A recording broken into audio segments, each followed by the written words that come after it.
Last के 14 दिन बचे हैं। मैं ऑलरेडी ये वीडियो 1 मई को रिकॉर्ड कर रहा हूँ। होप सो आपकी फीड में बहुत जल्द से जल्द आ जाए। मैं कुछ चीज़ें आपको समझाना चाहता हूँ कि आपने जो भी सैक्रिफाइसेस किए हैं, to all the people who are writing CA foundation May 26, आपने अभी तक बहुत सारे सैक्रिफाइसेस किए हैं। ठीक है। सो मैं ये कहना चाहता हूँ कि प्लीज़ वैल्यू योर सैक्रिफाइसेस। ठीक है, अगर भले ही आप पिछले 1.5 मंथ से पढ़ रहे हैं ना, I can tell you that you are very well in the game. ठीक है, आप गेम में हैं, आप एग्ज़ाम देंगे। देयर माई बी पॉसिबिलिटी कि आपका एग्ज़ाम क्लियर भी हो जाए, क्योंकि होते हुए मैंने ये चीज़ देखी है। लोग करते हैं क्लियर सी ये फाउंडेशन 1 महीने, 1.5 मंथ्स, 2 मंथ्स में एकदम जो तगड़े वाली पढ़ाई करते हैं ना, कि डेली 12 घंटे 14 घंटे बिना कुछ सोचे बस पढ़े जा रहे हैं। और यही चीज़ मैं ये वीडियो के थ्रू आपको कहना चाहता हूँ कि यहाँ पे ना इस पॉइंट ऑफ टाइम पे प्रेशर बहुत ज़्यादा है। ठीक है, डीमोटिवेशन बहुत ज़्यादा फील होगा आपको, क्योंकि एग्ज़ाम नियर बाय आ चुका है। आपको लगेगा कि मेरा इस सब्जेक्ट में तो बहुत सारे सिलेबस बचा हुआ है और यही से पेपर टफ आ गया तो मैं तो फेल हो जाऊंगा। ये मेरा मल्टीपल अटैम्प्ट, ऑलरेडी मैंने 3 अटैम्प्ट दे दिया सी फाउंडेशन का। एवरीथिंग, हर एक क्योस चलेगा आपके दिमाग में। ठीक है, बट मैं ये चीज़ कहना चाहता हूँ आप लोगों को कि वैल्यू योर सेक्रीफाइसेस और stop thinking about the result और एग्ज़ाम डे, या तो उस पेपर के बारे में जो आपने बहुत कम प्रिपेयर किया है। ठीक है, क्या पता, जस्ट फॉर गॉड से सोचो वो पेपर सबसे आसान आ जाए तो। जो आपने पढ़ा है, आपने सिर्फ 70% सिलेबस या 60% किया, उसी में से क्वेश्चन बन जाए तो। ठीक है, इसीलिए कहा जाता है एंड तक फाइट करना ज़रूरी है, क्योंकि एंड तक बहुत कम बच्चे बचते हैं। ठीक है, रिजल्ट देखो, सीए फाउंडेशन का 15 से 20% आ रहा है। मैं तो कह रहा हूँ ना, अगर 100 लोग प्रिपेयर कर रहे हैं सीए फाउंडेशन May 26 के लिए ना, तो अब तक 60 बच्चे गिव अप करके बैठ चुके हैं। ठीक है, 40% अभी भी लगे हुए हैं, बट आने वाले 15 दिन में ना उस 40 में से भी 20 गायब हो जाएंगे। कुछ 20 लोग बचेंगे जो इवेंचुअली रिजल्ट डे पे पास हो पाएंगे। और वो 20 लोग ऐसे नहीं है जो वेल वर्स्ड सिलेबस के साथ, कि भाई इकोनॉमिक्स भी कंप्लीट है, लॉ भी पूरा याद है, मैथ्स भी रटा हुआ है पूरा, अकाउंट्स के सारे क्वेश्चन प्रैक्टिस करिए। नहीं, it's just they are good at not giving up. It's just they are good at trying their level best till the end, 20 तारीख तक। ठीक है, it's as simple as that, कि वो लोग बस इतना आसानी से गिव अप नहीं करेंगे। और मैं बता रहा हूँ, आप ये सारी चीज़ें इसलिए सोच पाते हो क्योंकि आप सोचते हो रिजल्ट के बारे में, उस पेपर के बारे में जो आपका बहुत कम प्रिपेयर। आप सोचना ही बंद कर दो, सिंपल, आप सोचना ही बंद कर दो। आप सिर्फ ये सोचो कि आज 1 मई है, आज मेरे को 14-15 घंटे पढ़ने हैं और उसमें ये सारी चीज़ें कवर करके ही सोना है, दैट्स इट। नेक्स्ट डे उठो, सेम चीज़ करो, नेक्स्ट डे उठो, फिर सेम चीज़ करो, और ऐसे ऐसे कुछ सोचे मत। It's like you have become a robot जिसके पास कोई इमोशंस नहीं है, क्योंकि इस पॉइंट ऑफ टाइम पे अगर आप इमोशंस दिखाएंगे ना, तो आप रिजल्ट्स के बारे में सोचेंगे। ठीक है, आप अपने पास्ट परफॉर्मेंस के बारे में सोचेंगे कि आपने कितना टाइम वेस्ट किया। आप ये सोचेंगे कि ये अटेम्प्ट स्किप करके सितंबर में चला जाता हूँ, 2 महीने तो बाद ही है। पर मैं बता रहा हूँ, एंड तक गिव अप करने से क्या क्या होगा। इवन तो इफ़ यू आर फेल, चलो ठीक है, मान लेता हूँ आप फेल हो जाएंगे, आपकी प्रिपरेशन अच्छी नहीं है, ठीक है, फेल आप फेल है, ठीक है। बट पहली चीज़ तो ये, आपका चारों पेपर आप प्रिपेयर करेंगे, उसमें से 1-2 भी पेपर प्रिपेयर करेंगे, आप वो एग्ज़ाम देने जाएंगे। ठीक है, आपको पता चलेगा कि ICAI का लेवल कैसा है, आपको एक एक्सपोजर मिलेगा, एक एक्सपीरियंस मिलेगा, और आपका 1 पेपर 2 पेपर अच्छे तरीके से प्रिपेयर होकर आपने May 26 में ही उसका प्रैक्टिस कर लिए विद ICAI।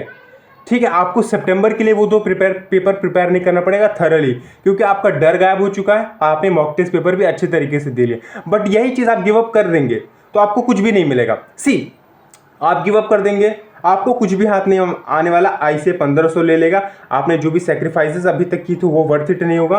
आप back to the square one, ठीक है, जीरो पे आ जाएंगे। वो जो बार ग्राफ की लाइन होती है ना, वहाँ पे जीरो पे आप आ जाएंगे, और nothing, you will gain nothing out of May 26 attempt. But वही चीज़ आप सोचते हैं कि okay things are not going great, everything is going worst, nothing lies in my hand. But मैं काम करता हूँ, मैं पढ़ूंगा, I will choose to study. ठीक है, मैं बस पढ़ूंगा, जितना हो सकता है मैं उतना दूंगा। क्या पता 200 आ जाए, यू नेवर नो भाई। मेरे को 44 आया मैथ्स में। एग्ज़ाम निकलने के बाद जब मैं बाहर आ रहा था ना, मैं रो रहा था। मेरे दोस्त को कॉल कर रहा था, वो CA स्टूडेंट नहीं था, मैं उसको दोस्त को कॉल कर रहा था कि मैं उसको रो रहा था। वो आया मेरे पास, वो मेरे को समझाने लगा, छोड़ देना, जाने दे, नेक्स्ट अटेम्प्ट दे देना। But somehow I just convince myself कि नहीं भाई, 2 पेपर और बचा हुआ, दे देते हैं, 1 पेपर बचा हुआ है, दे देते, भाड़ में जाए फिर।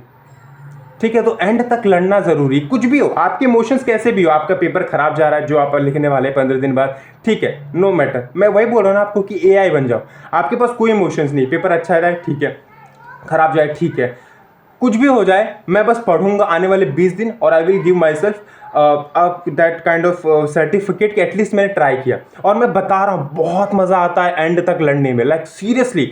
आप जब ये सोचेंगे ना, आपने बस ट्राई करके देखना कि ये 20 दिन ना आपके पास बचे हुए, एग्जाम डेज को भी इंक्लूड कर रहा हूँ मैं, ये 20 दिन बचे हुए ना, लड़ो, बस लड़ो, और ये 20 दिन एकदम दबा के पढ़ो, सब कुछ छोड़ो, सब कुछ आपको ना आउट ऑफ ये आपकी बुक्स के अलावा बाहर की दुनिया में रूम को लॉक कर लो, बाहर की दुनिया के बारे में आपको कुछ पता ही नहीं, कुछ भी नहीं, zero knowledge, no Reddit, no WhatsApp, no Instagram, no Telegram, no YouTube, nothing, कुछ भी नहीं, सिर्फ आप और आपकी बुक्स। और ये 20 दिन ना एकदम मतलब एकदम गांड फाड़ पढ़ाई कर लो कि डेली 12 से 14 घंटे पढ़ रहे हैं सी फाउंडेशन के लिए। मैं आपको बता रहा हूँ जो पीस मिलती है ना, जो सेटिस्फैक्शन मिलता है ना हर एक दिन के बाद, वो जो 20 दिन का आपका एक्सपीरियंस रहेगा ना, वो आपको बहुत मोटिवेट करेगा सितंबर के लिए। Even though if you couldn't clear it, hopefully आप क्लियर हो जाए, बट हो जाएंगे इवेंचुअली, मेरे को पता है। बट ये जो एक्सपीरियंस आपको मिलेगा ना, आपको बहुत ज़्यादा मोटिवेट करेगा आने वाले सितंबर के लिए कि भाई उस 20 दिन में मैंने इतना सब कुछ कर लिया था, अभी तो इतना सारा टाइम है, क्या पता मैं सितंबर में रैंक लेके आ जाऊँ। So think about it, value your sacrifices, ठीक है। यही मुझे कहना था इस वीडियो के थ्रू। इकोनॉमिक्स ऐसा सब्जेक्ट है जो बहुत आसानी से आप मैनेज कर लेंगे, 2 दिन ढंग से पढ़ लिया, वन शॉट लगा लिया, हो जाएगा। अकाउंट्स को लास्ट के 5 से 6 दिन डेडिकेटली डेली दे देना, हर एक ICSE स्टडी मटेरियल के रजिस्ट्रेशन सॉल्व करके जाना और PYQs कर लेना, आपका काम हो जाएगा। रही बात मैथमेटिक्स में, फॉर्मूलाज को और कैलकुलेशन ट्रिक्स को अच्छे से कर लीजिए, स्टैटिस्टिक्स और लॉजिकल रीजनिंग का पार्ट अच्छे से करके जाइए, वहाँ पे एक्यूरेसी मैटर करती है, स्पेसिफिकली मैथ्स के सब्जेक्ट में। वहाँ पे आप जितना ज़्यादा एक्यूरेट रहेंगे ना अपने कॉन्सेप्ट्स को लेकर, आप उतना ज़्यादा मार्क्स फेच कर पाएंगे, क्योंकि वहाँ पे नेगेटिव मार्किंग होती है। And last but not the least, law, study as many hours as you can on a regular basis till 16th of May, ठीक है। That's the only advice I have. आज 1 May है, daily basis पे 4 से 5 घंटे put करिए, और इसी तरीके से, जिस तरीके से ये वीडियो रिकॉर्ड हुई है, जिस तरीके से मैंने वॉइस नेविगेट की आप लोगों के सामने, उसी तरीके से आपको डेली लॉ 3 से 4 घंटे पढ़िए। मैं लिख के दे सकता हूँ, 40 लाने से कोई भी नहीं रोक सकता। Please don't give up, like this video, please channel को सब्सक्राइब कर लेना। बाय।